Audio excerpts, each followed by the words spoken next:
Hello everyone. आज हम बात करेंगे स्प्रिंग सीजन यानी बसंत ऋतु में होने वाली हेल्थ प्रॉब्लम्स के बारे में। और स्प्रिंग सीजन ही चल रहा है। नेचुरली बसंत ऋतु में कफ बढ़ जाता है। इससे कंट्रोल करने के लिए शहद, पुराना गेहूं का आटा और जौ अपनी डाइट में ज़रूर शामिल करें।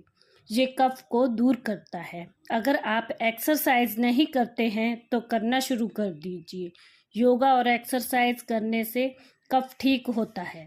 फिजिकली एक्टिविटी बहुत ज़रूरी है। स्प्रिंग सीजन में कफ इम्बैलेंस होता है तो बहुत खट्टा, बहुत मीठा और बहुत ठंडा और तला भुना खाना अवॉइड करें। और अदरक, प्याज, करेला और काली मिर्च ऐसी चीज़ें ज़रूर खाएं। इससे कफ में रिलीफ मिलता है। बसंत